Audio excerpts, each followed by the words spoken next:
Dear students of BA Part 1 who have opted English as their subsidiary paper, at first wish you a very pleasant and sunny morning. Dear students, it is for the first time that I am introducing myself to you people through my video. Dear friends, myself Dr. Anand Soumitra, a faculty in the Department of English, JP College, Narayanpur, Tilkamanchi, Bhagalpur University, Bhagalpur. You must have, I hope, you people must have gone through your syllabus. You must have studied your syllabus and you must be knowing what the syllabus demands, what the syllabus asks you to read, what are the things, what are the topics, which are the books. From the books you have to prepare your topics, you have to prepare yourself for your examination. I hope you people might be knowing all these things. If not, I think I must try to introduce you people to your syllabus also. So first of all, your syllabus is divided into three sections: section A, section B and section C. Section A asks you to develop your basic language skill, and in this section what you have to read or the topics you have to focus upon are grammar and usage, common errors, correction, correct form of verbs, joining of clauses, rewriting sentences, single words for group of words, synonyms and antonyms. So these are the fields of grammar which you have to prepare, which you have to go through, which you have to read in this section. So while preparing for this section, that is basic language skill, you have to go through the different grammatical uses. That means you have to go through the common errors, correct form of verbs, joining of clauses, rewriting sentences, single words for group of words, synonyms and antonyms. Then further topics which you have to cover in this section are comprehension of unseen passage. That the third one is composition, and in the field of composition you will get paragraph writing. You will be provided a topic, and upon that topic you will be asked to write a paragraph of 10 sentences or 15 sentences.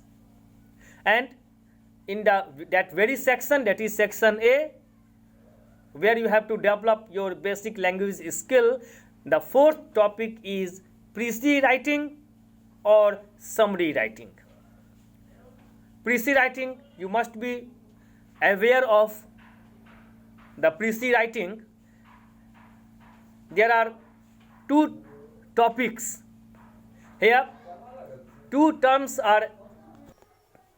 So, there are two things. One is expansion and the other is preceding. In expansion, you get a topic and you have to expand the ideas that are latent or hidden in that particular topic. Suppose you get a topic that necessity is the mother of invention, or the empty vessels sound much. What you have to do? You have to expand. You have to bring forth, or you have to bring out the ideas which this particular topic carry within itself. It means you have to explain this topic in 10 or 12 lines. Contrary to this, or just opposite to it, you have preceding. That means sankshepan. Expansion is pallavan in Hindi, and preceding in Hindi is sankshepan. Here,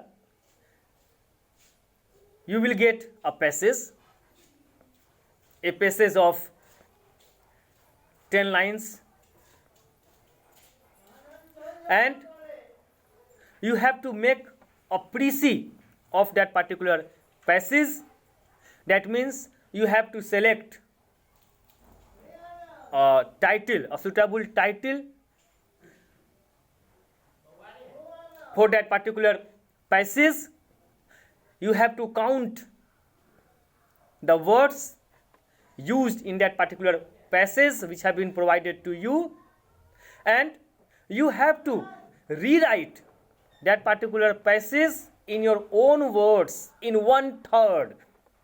Suppose the passage consists of 75 words, your précis should be of 25 or 20, 25, 26 or maximum 27 words with a suitable title to that particular passage.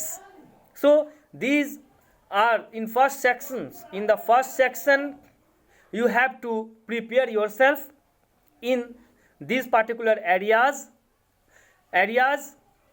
related to the field of grammar and language.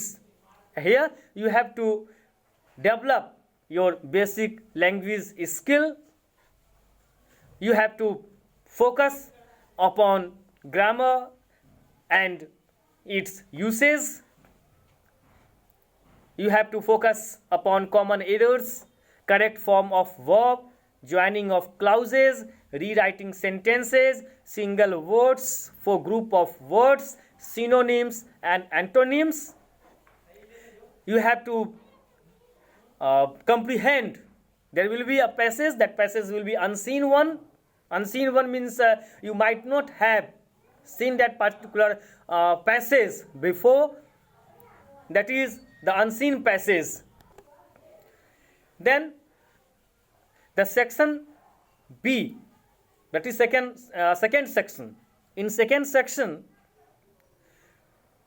you have to prepare yourself from the textbook. There are two textbooks which have been prescribed to you people. One is the Mystic Drum, which is an anthology of poetry. It means there are different poems. Near about 12 or 14 poems have been prescribed to you people. And the poems prescribed for you are as follows: Poor Soul the Center, written by William Shakespeare; London by William Blake; A Slumber Did My Spirit Seal by William Wordsworth; She Walks in Beauty by Lord Byron; Break, Break, Break by Alfred Lord Tennyson; Neutral Tones by Thomas Hardy; Futility by Wilfred Owen; Spring and Fall by Gerard Manley Hopkins; A Noiseless Patient Spider by Walt Whitman; After Great Pain by Emily Dickinson; Hunger by Jayant Mahapatra; and The Old Playhouse by Kamala Das. So that anthology of poetry, that is the Mystic Drum, consists of so many poems, and out of those poems, 12 poems which I have already read out to you people are prescribed or have been prescribed. You have to appreciate, you have to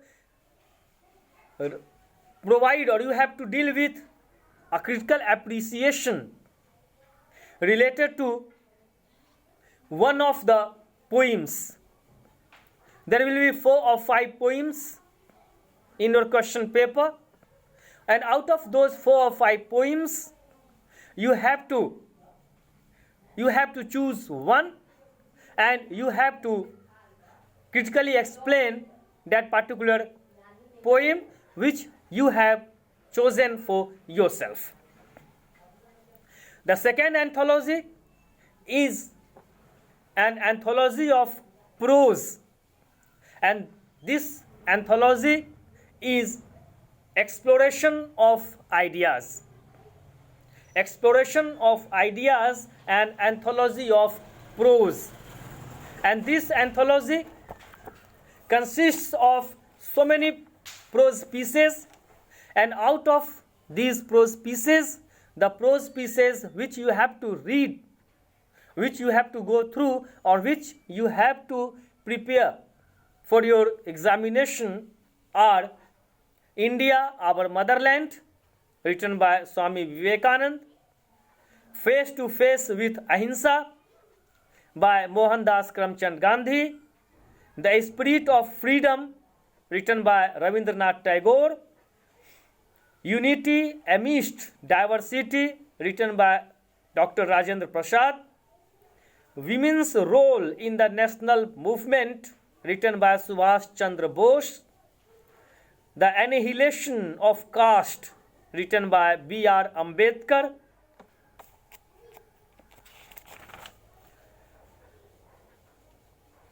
the Rukma Parda, the need of its abolition, Parda, the need for its abolition, written by Dr. Rukmabai; How Free is the Press, written by Dorothy L. Sayers; and last but not the least is Work Brings Solace. Work Brings Solace, written by APJ Abdul Kalam. So these are the prose pieces which have been prescribed for you in your syllabus from the anthology of prose, that is exploration of ideas. And you will be given 2 questions,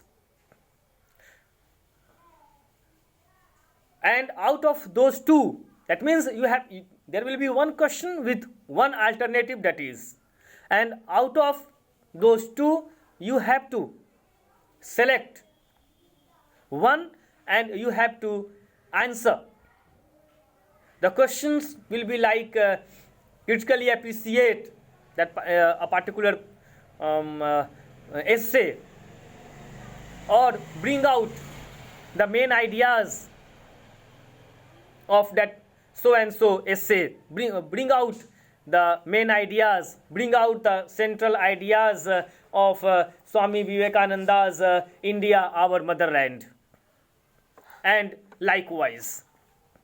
So there will be a few objective type questions also, and from these two prescribed books you will be given explanatory lines also. It means you will have to explain one passage from the Mystic Drum and one from any of the prose pieces which have been prescribed for you from your anthology of prose, that is Exploration of Ideas.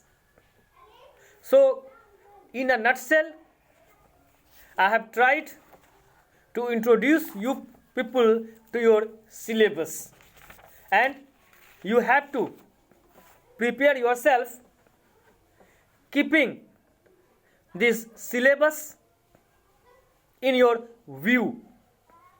So there are some items from the grammar. It means you can't overlook grammar. At the same time, you have two textbooks.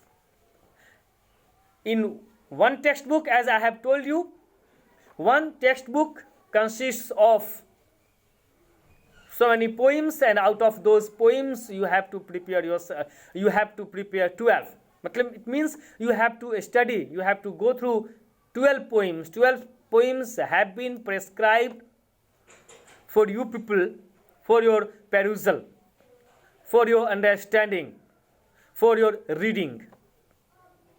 And near about 5 or 6 essays have been prescribed to you for your study. So start preparing yourself, keeping all these things in your mind. Your prose anthology starts with Swami Vivekananda's poignant essay or poignant work of essay, that is India, our motherland. Bharat हमारी मातृभाषा, भारत हमारी मातृभूमि. This essay has been written by Swami Vivekananda, and who in India does not know this great signature, this mighty signature. And this particular person has crossed the boundary of India. He is a universal figure, and it will be not an exaggeration if I say that who does not know Swami Vivekananda throughout the world. So he is a person, he is a man of such a great stature who is known around the world. There can't be any land where he is not known. Swami Vivekananda is born in 1863, and he left for his heavenly abode in 1902. So He lived upon this world for a very short span of time, that is of 39 years. Dear students, life should be big, not long. जिंदगी बड़ी होनी चाहिए, लंबी नहीं भी हुई तो कोई बात नहीं. A man lives in his deeds, not in years. आदमी अपने कर्मों के द्वारा जीता है, आदमी अपने कर्मों में जीता है, उम्र में नहीं, ईयर्स वर्षों में नहीं. And this saying or this proverb totally fits upon this great revolutionary figure, that is Swami Vivekananda. He is one of the makers of modern India. His first name was Narendra Nath Dutt, but he became Vivekananda after he joined the ashram of Ramakrishna Paramhans as his disciple, as his student, as his pupil. In his short span of life, he toured extensively in India and abroad and delivered scores of lectures in order to propagate the ideals of his teacher. He was perhaps the first Indian to raise his country and its culture in the eyes of the West. His lectures and writings possess a clarity and force which comes not only from the mastery of the language but also from his total commitment to the cause he was working for.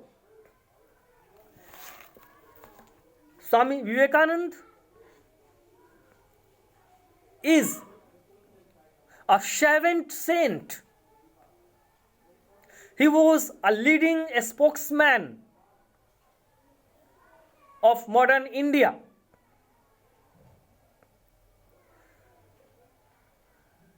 It was he who tried his level best to do away, to espouse of the social taboos from the Indian society.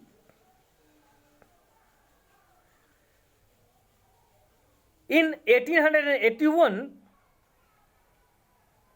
he met Ramakrishna Paramhans, who was a devotee of goddess Kali,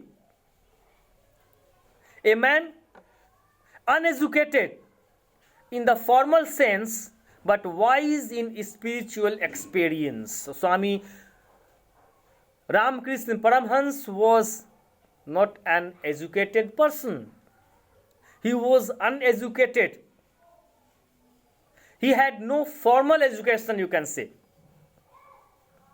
But he was worldly wise. He was wise in spiritual experience. Ramakrishna helped Swami Vivekananda clear his doubt. So when Vivekananda meets Ramakrishna Paramhans for the first time, he was in doubt. He was groping in darkness. He has several questions in his mind. There were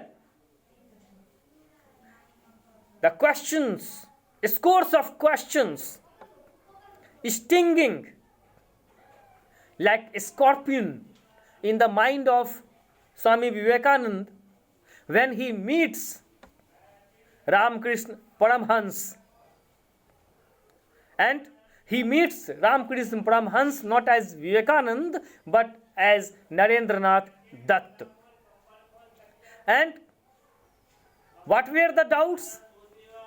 The doubts which were in the mind of Narendranath Dutt was regarding the existence of God, regarding the presence of the Almighty, regarding the procedure of the Almighty, regarding the style of work, style of walking of the Almighty. 2 years after the death of his mentor, so Ramakrishna Paramhans is or was the mentor of Swami Vivekananda. It was he who clears off almost all the doubts from the mind of Narendranath Dutt, and it was his blessings. It was the blessings of Ramakrishna Paramhans that Narendranath turns into Swami Vivekananda. So Ramakrishna Paramhans galvanizes Narendranath Dutt completely. A sea change takes place in the life of Swami Vivekananda, and after the death of his mentor Narendranath was formally initiated, Narendranath was formally initiated and was thereafter known as Swami Vivekananda. In the following years, he traveled extensively and came in contact with people from various parts of India. He attended the Conference of Religion held in Chicago in 1893. The conference was a part of the celebrations held to commemorate the completion of 400 years of Columbus's discovery of America. Swami Vivekananda enthralled the audience by his speech and was later invited by many institutions in America and Europe to give talks. In the process, he collected a number of admirers and disciples in the West also. Vivekananda was an exponent of Vedantic philosophy. He was responsible for the revival of interest in the spiritual heritage of India, both in India and the West. The youth of India, he believed, could raise their country from her low position to her former position of effulgent glory. His speeches and writings, which were collected and published in several volumes, are marked by a sense of urgency. His style is oratorical and persuasive. So, it is all about Swami Vivekananda. I have read out which the essay or which the anthology has presented, which has been written about Swami Vivekananda by the editors of this anthology. And now, in my future video, I will try my level best to discuss this particular essay, that is India, our motherland. Of course, not so much threadbarely, but briefly or in a nutshell. Till then, I request you students to go through the essay on your own. Try to read about the life of Swami Vivekanand, which has been provided in this anthology, that his life sketch. At the same time, you should go through the essay so that it will be quite easy for you to understand or to have your understanding regarding this particular essay, when in my next video I will be discussing the essay. Till then, have a very nice day, sweet time. Thank you. God bless you all.